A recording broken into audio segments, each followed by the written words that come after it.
In this video, I'm going to go over the review for Module 1, Topic 1, Checkpoint.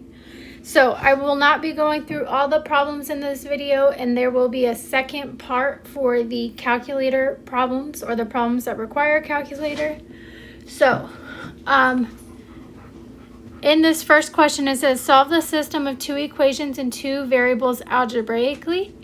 So if we look at our two equations, both of them are set equal to y. Since they're set equal to the same thing, that means we can set the other two sides equal to each other because y has to equal y.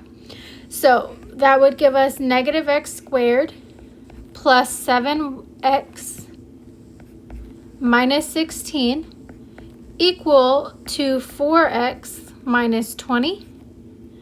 So then we look and we need to get everything to one side so we can factor. Now when we factor, we always want this x squared term to be positive, and right now that it's negative, we want to move everything to the other side. So we're going to go ahead and add x squared to both sides. We're going to subtract 7x from both sides, and we're going to add 16 to both sides. So when we do that, everything on the left-hand side is going to cancel out, and we're going to be left with 0 equals x squared minus 3x minus 4. So from here, this is where we factor.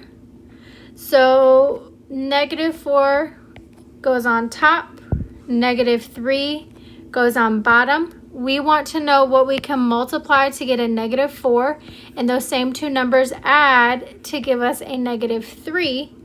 And so that is going to be a negative 4 and a positive 1.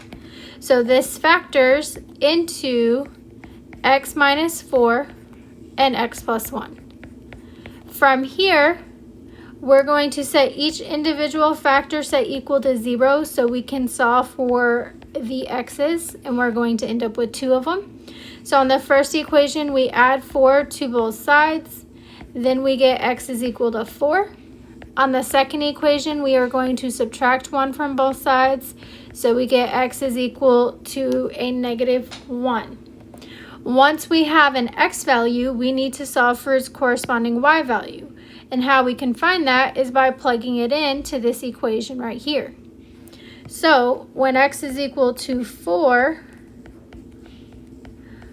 y is equal to 4 times 4 minus 20. That would be y is equal to 16 minus 20. So therefore y is equal to a negative 4, which means we have our first point of 4, negative 4. Then for our second point, we have x is equal to a negative 1, which means y is equal to a 4 times negative 1 minus 20. And so we would get negative 4 minus 20, and y is equal to a negative 24. So we would have the point negative 1, negative 24 as our solutions. So what this tells us is that our two graphs are intersecting at two different spots. And so while looking at it, that looks like it would be answer choice D. Question number 2 is a very similar concept. So you should be able to go through that and then check your answer with the solutions posted online. Okay, question number 3, solve the system of 3 linear equations and 3 variables using Gaussian elimination. So I do have this on the next page. So on this one, remember we need to pick one equation to be our main equation, and I decided to pick the first one. And so what we're going to do is we're going to do elimination with the first 2 equations, and then elimination with the first and the third equation. Then we also need to decide what variable we want to cancel out. So for this one, I decided that I was going to cancel out the variable z to begin with. And so if I look at this, my first and my second equation, the z's are already opposite signs in the same number, so I don't have to do any kind of multiplication. So those should go ahead and eliminate. So now I can add straight down. When I add straight down, I get 1x plus 2x, which is 3x. Negative 2y minus 3y, that is a minus 5y. And 1 plus 10 is 11. So I have one new equation. Okay. Now I look at my next one, and I can go ahead and cancel out the same variable, but this time I'm going to need to multiply by something. So this is a negative 3z. I need this to be a positive 3z. So this bottom equation is being multiplied by a positive 3. So my first equation gets to stay the exact same. Nothing's going to change with it, so I'm going to recopy it down. My second equation, everything's being multiplied by a positive 3. So that would give me 12x minus 3y plus 3z equal to 30. So then I can go ahead and add the two equations. 1x plus 12x is 13x. Negative 2y minus 3y is a negative 5y. Negative 3z plus 3z cancels out. And 1 plus 30 is equal to 31. So now I have a second new equation. So for step 3, we're going to take our two new equations and we're going to perform elimination with them, trying to cancel out a different variable. So step number 3, I'm going to take my two equations that I have highlighted in blue. So I have 3x minus 5y equals 11, and 13x minus 5y equals 31. So I want to cancel out a different variable, so this time I'm going to pick y. Right now you got to be careful because they will not cancel out because they are the same number but they're the same sign, and we want an opposite sign. So to get it to be an opposite sign, I'm just going to take this first one and I'm just going to multiply it by a negative or a negative 1. So that would give me negative 3x plus 5y equals negative 11. The bottom equation gets to stay exactly the same. And then I can go ahead and add the two equations. So negative 3x plus 13x is 10x. 5y minus 5y cancels out, which is what we wanted to happen. And negative 11 plus 31 is equal to 20. Now I have one equation with one variable, so I can solve for that variable by dividing both sides by 10. When we divide both sides by 10, we get x is equal to 2. So we have our first part of our solution. Now what we can do is we can take this x equals 2 and we can plug it into this equation, or we can plug it into this equation to solve for y. So because this first equation has smaller numbers, I'm going to pick that equation to plug it into. So step number 4, I'm going to plug it in. So I have 3x minus 5y equals 11. I'm going to plug in 2 for x. So that would be 3 times 2 minus 5y equals 11. That would be 6 minus 5y equals 11. I would subtract 6 from both sides. That would give me a negative 5y is equal to 5. To solve for y, I would divide both sides by negative 5.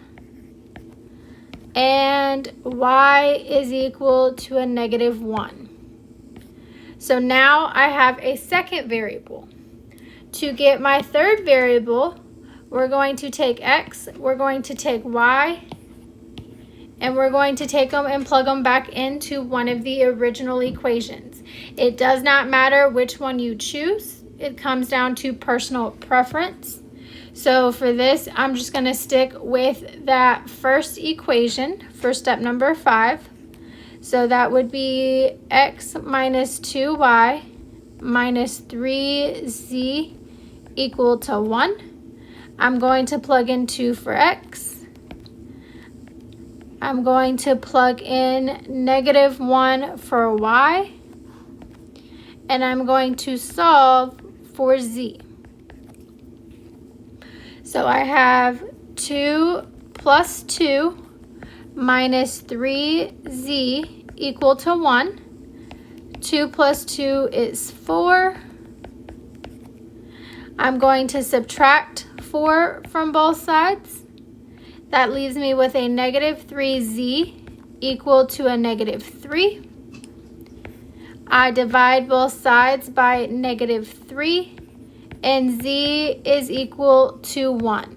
And I have my last variable, my last unknown. So then I can go back and I can look for my correct answer, where x is 2, y is negative 1, and z is positive 1. So that would be answer choice D. Okay. Moving on to the next one. Number 4 is the exact same concept.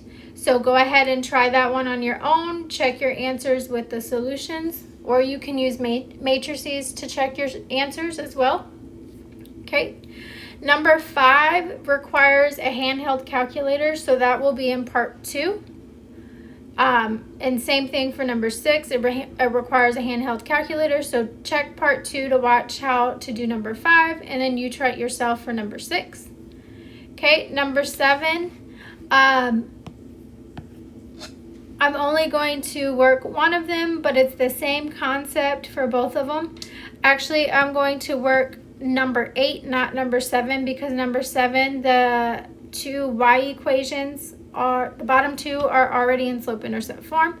I feel like I do need to refresh our mind on how to graph ones that look like number 8. So first off, things we need to remember is that when you have an inequality sign with a line underneath, your lines will be solid. Okay? When there's no line underneath, your line will be dashed. For this first one, we have x is greater than or equal to 0. So that means we should have a vertical line going through 0 that is solid. So if you look, answer choice A does have this vertical line. That would be this line right here. Answer choice B does not have a vertical line there. Answer choice C does not have a vertical line, but D does. So we want to shade where x is greater than or equal to 0. So that would be anything to the right of the graph. Okay. Now I'm going to look at the next inequality, and that is y is greater than or equal to 0. So that means we will have a horizontal line going through 0. So that would be here, that would be here. So we can't eliminate anything just yet. But we want to graph when it's greater than, so that means that we're going to shade the above part for both of them. So we haven't been able to eliminate an answer choice yet. Let's move on to the next one.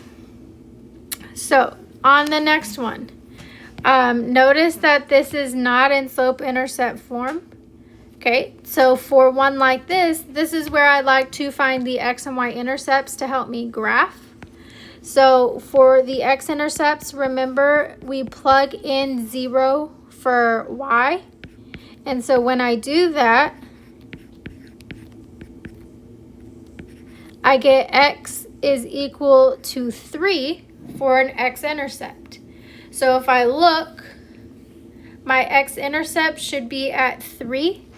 So that would be this line or this point right here. And notice that on D, it doesn't have a line that goes through that. So that would allow us to eliminate D, and so that would tell us our answer is A, but I want to keep solving it to make sure we're good with it, just in case something else pops up. So y-intercept, we plug in 0 for x, and so that would give me 3y equals 3. So then my y-intercept, if I divide both sides by 3, would be 1. Okay, so 1, that would be here. Now, because of the inequality line or inequality sign, the line should be dashed, which is why there's a dashed line there.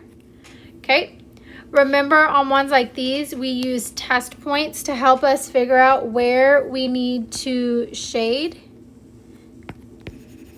So my favorite test point to use is 0, 0, and you can use it all of the time unless your line goes through 0, 0.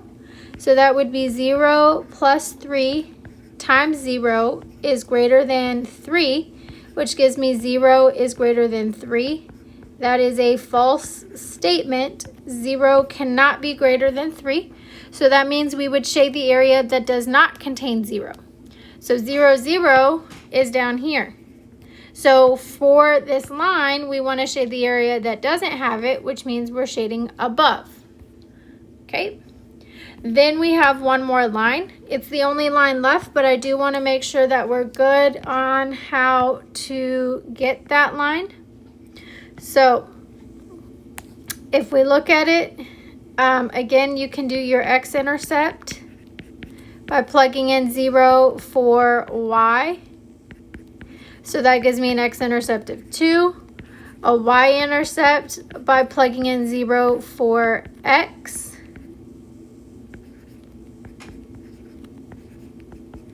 Because of the inequality sign, our line should be solid.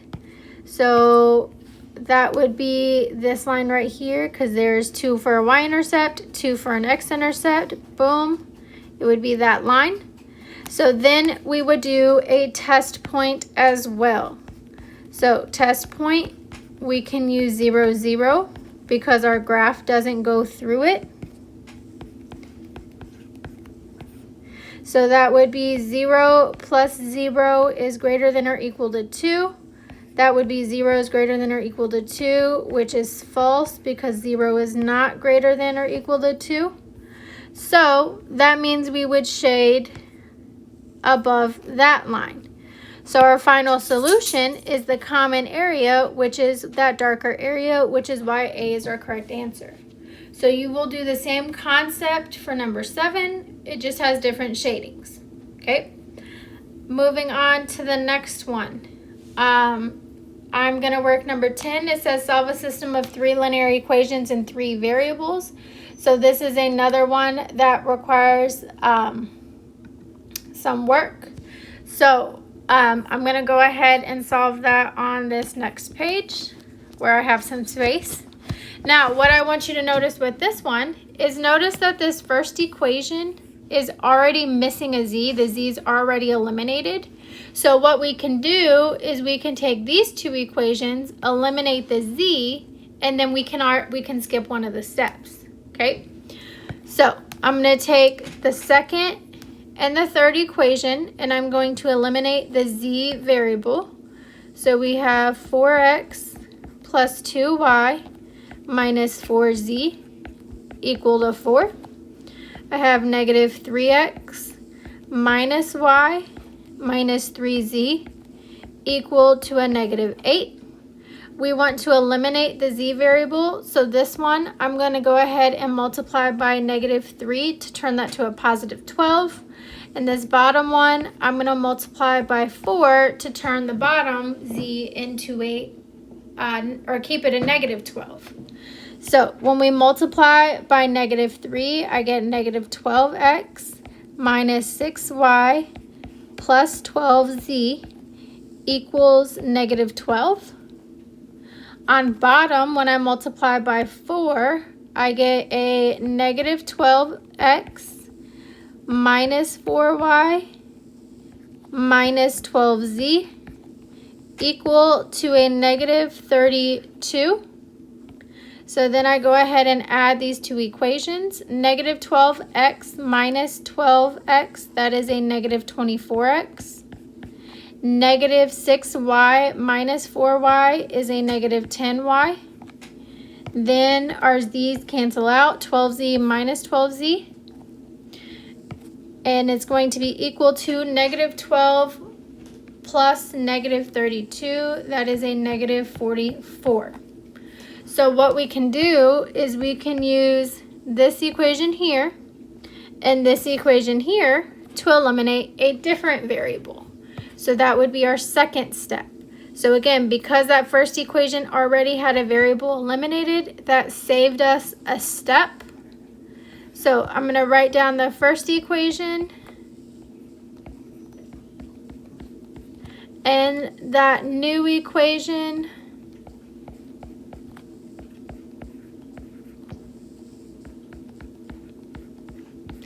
okay, so here let's cancel out the y variable. So I needed that top y variable to become a positive 10 to cancel out with the negative 10 on bottom.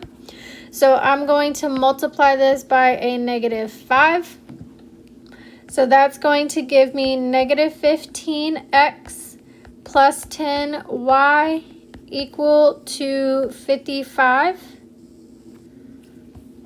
Equal to 5, not 55, because that should be a negative 1, not a negative 11. Okay. Then the bottom one gets to stay the same.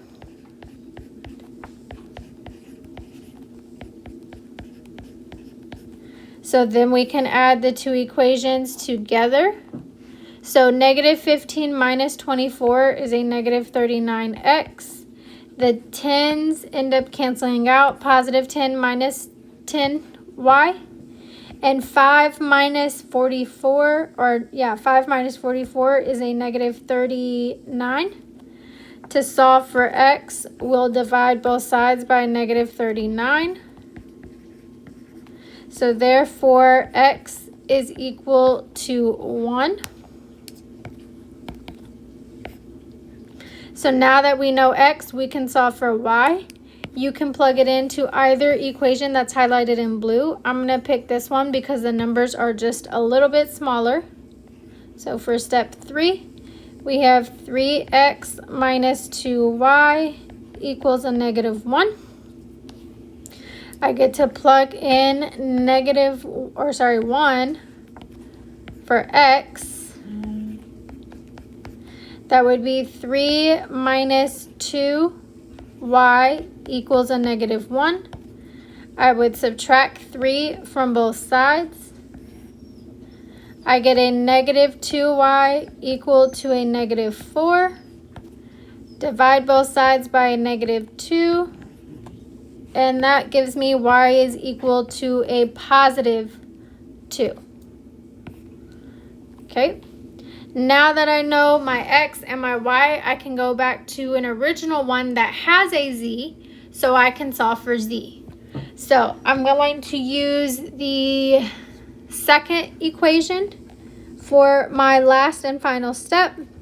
So that would be 4x plus 2y minus 4z equals 4. I'm going to plug in 1 for x, 2 for y, and then we're going to solve for z. So we get 4 plus 4 minus 4z is equal to 4. That is 8 minus 4z equal to 4. We subtract 8 from both sides. We get negative 4z is equal to a negative 4. Divide both sides by negative 4. And we get z is equal to 1. So we want the answer choice where we have x is equal to 1, y is equal to 2, z is equal to 1. So if we go back to number 10, that looks like it's answer choice B.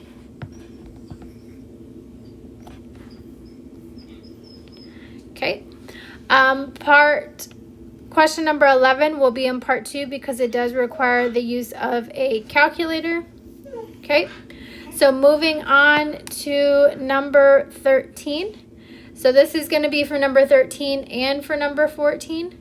So Jason is helping raise money for a dog rescue foundation by selling baskets of dog treats. Basket A contains 4 peanut butter treats, 3 bacon treats, and 2 cheese treats and sells for $12.31. Basket B contains 3 peanut butter treats, 4 bacon treats, and 3 cheese treats and sells for $13.70. Basket C contains 6 peanut butter treats, 5 bacon treats, and 4 cheese treats and sells for $20.25. Write a system of equations to represent the situation. Be sure to define your variables. So first thing we need to decide are what are the 3 things that we're talking about. We're talking about peanut butter treats, bacon treats, and cheese treats. And we don't know how much each treat costs, so our variables are going to be the cost of each type of treat. So if we look, we're going to let X equal the cost of peanut butter treats.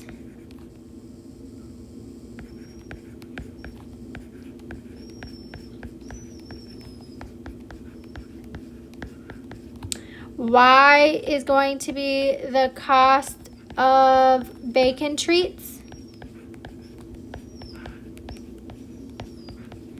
And Z is going to be the cost of cheese treats. So, if I look at question number 13, we're looking for the correct definition of variables. So if we're looking, answer choice A is not correct because it's not talking about our 3 items. Okay, answer choice B, it's talking about the number of each treats, and we know how many of each treats each basket has. We don't know what the cost is, so that's not going to be beneficial. C is talking about the total cost of each basket, which is not going to help us solve this. And then D is what we said, the cost of each treat. So that is going to be our correct answer for that one. Okay, now we need to solve to actually figure out what each treat is going to cost. So if we look at this, we're going to have 1 equation per basket.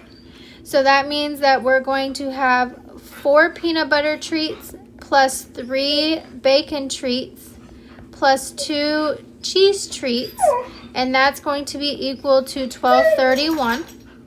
Then we have 3 peanut butter treats plus 4 bacon treats plus 3 cheese treats is equal to $13.70.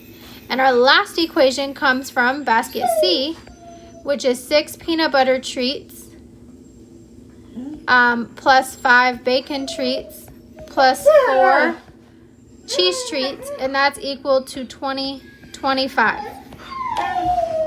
So now we need to go ahead and solve this. So I have that on the next page. So looking at the next page, I have where we can solve each of these. So same concept that we've been doing with the 3 variables. Okay, we're going to pick one to be our main equation, and then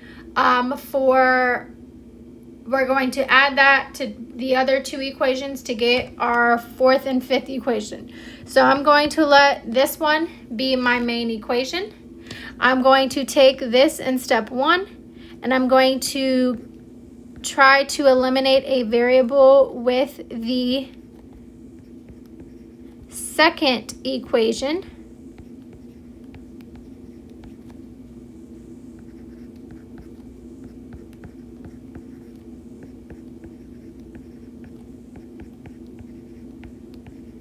Okay, so we can choose to eliminate any variable that we want. I think the Z might be a little bit easier. Really, it's not going to make a difference. It's going to, be what it's going to be. So actually, let's try to eliminate X. Okay, let's see how it goes if we try to eliminate X. So if I want to eliminate x, I need to multiply this by a -3. And if I want to eliminate x, I need to multiply this by a 4. So if we eliminate the x, let's see, when we multiply by -3, we get -12x minus 9y minus 6z is equal to, and since I went rogue, I need to use my calculator. So we have 1231 times -3.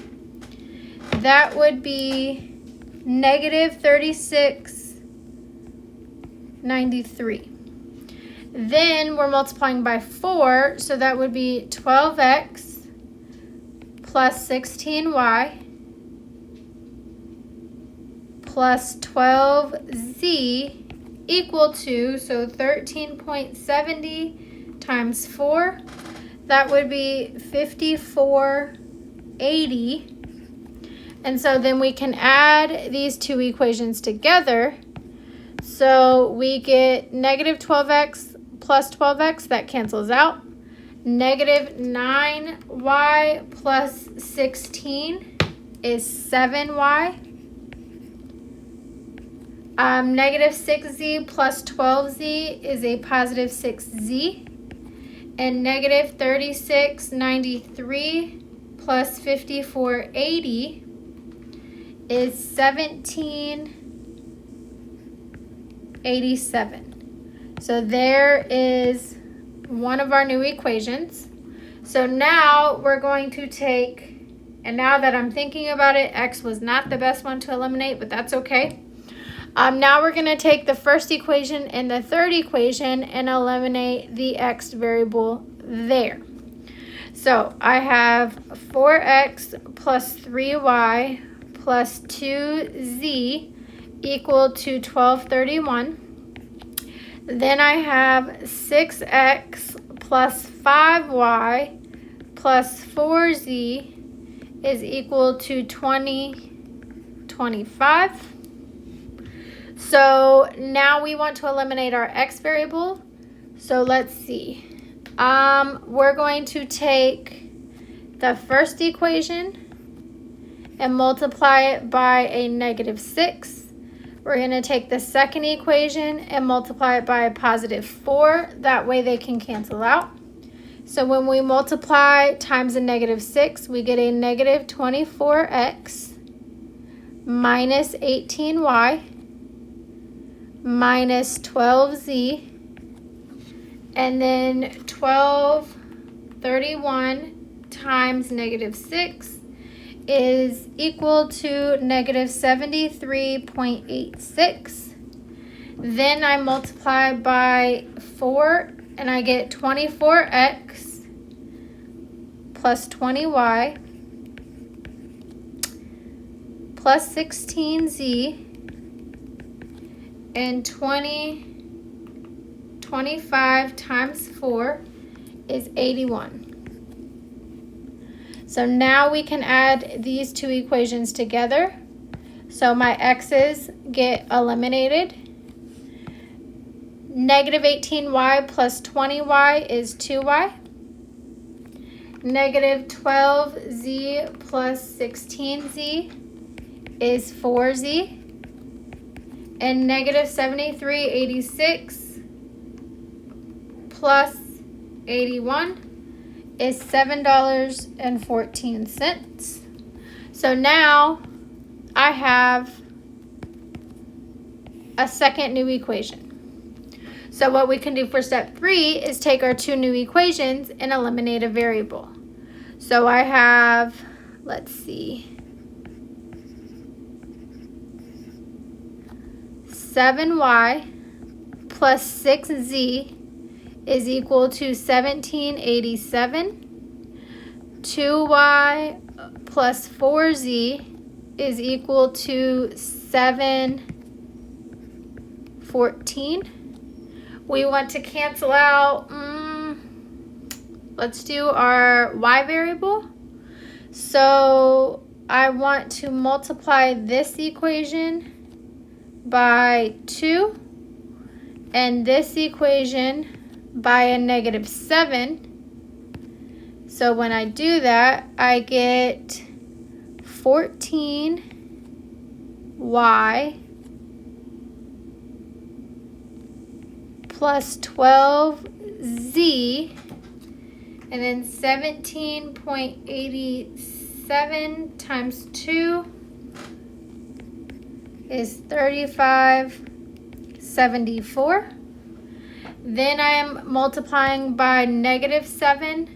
So -7 times 2 is a -14y. -7 times 4 is a -28z. And -7 times 7.14 is a -49.98. So we can go ahead and add these together. Our z or our y's eliminate. We have 12z minus 28z. That is a -16z. Then we have 3574 minus 49.98, and that is a -14.24. Then we want to divide both sides by a -16. And so z is equal to, divide by a -16, 89 cents. Whew. Okay, so now that we have that, we can go ahead and solve for a different variable. So step number 4, I can take the 2y plus 4z equal to 7.14, and I can plug in the z to solve for y. So we have 2y plus 4 times the 89 cents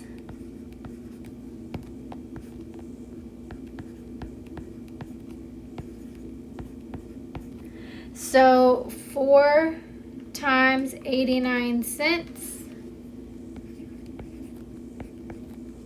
is $3.56. Then I can subtract $3.56 from both sides. So that gives me 2y equals 7.14 minus 3.56. That is 3.58. Then I want to divide both sides by 2 to solve for y. And so y is equal to $1.79. So now that I know z and y, I can solve for x. And so I am just going to use the first equation for step number 5.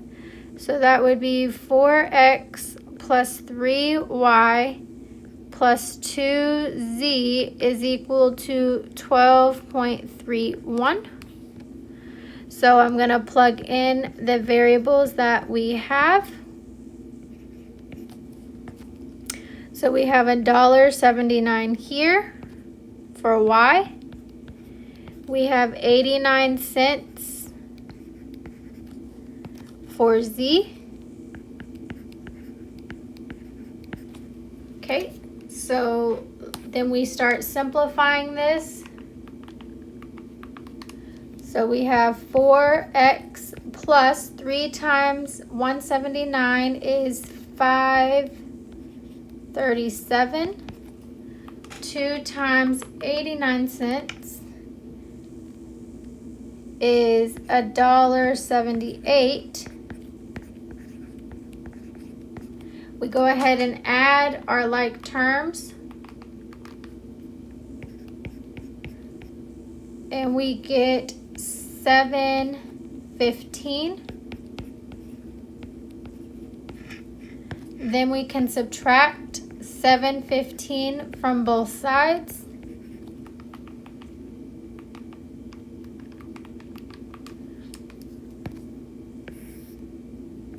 we have 4x is equal to 5/16. Then we can divide both sides by 4 to solve for x. And we get x is equal to $1.29. So, if we look back here, the peanut butter treats were x. That was $1.29, so that would be this answer choice A. The bacon treats were y. That was $1.79. And the cheese treats were 89 cents, which would be C. So making sure that you're paying attention to what treats and what answer choice you're picking there. So number 15 is the same concept, just with a different situation. Okay. Looking at the next one. Okay. A bakery sells 2 types of cupcakes, funfetti and red velvet. The bakery can bake at most 300 cupcakes per day, but must bake at least 30 funfetti cupcakes each day to place on the shelf. Write a system of inequalities to represent the constraints in the situation. Be sure to define your variables. So what are the 2 things we're talking about? The 2 things we're talking about are the 2 types of cupcakes, the funfetti and the red velvet. And we don't know how many of each we have, so let x be the number of funfetti cupcakes, and y is the number of red velvet cupcakes.